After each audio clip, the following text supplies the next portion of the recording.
Lesson 5. La. Okay, so a few lessons ago, we told you that in Spanish, there's a masculine word for thee and a feminine word for thee. And so we already know the word el, that's the masculine form of thee. And now it's time to learn la, which is the feminine form. So far we have el and la. And so when you use these words to introduce nouns, you have to make sure that you have the right gender of article with the right gender of noun. In other words, the genders have to match. So basically, it's either going to be la or el. There's no neutral way of saying an article in Spanish. It's either going to be a masculine article or a feminine article, never a neutral article.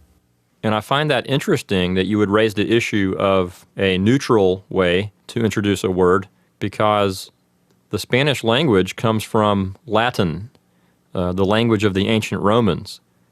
And in Latin, there are actually 3 genders: masculine, feminine, and neuter.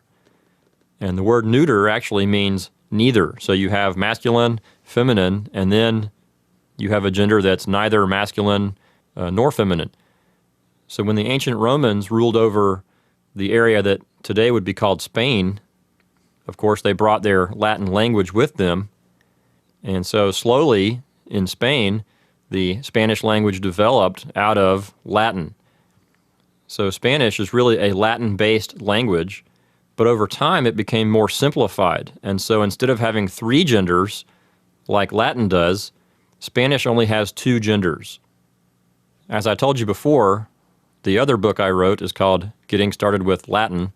And since I am a Latin aficionado, you know that I have to throw in some stuff about Latin, right, Antonio? That's right, Bill. So that's just a little introduction to the relationship between Spanish and Latin. And then in future lessons, I'll be telling you other little tidbits about how Spanish came from Latin.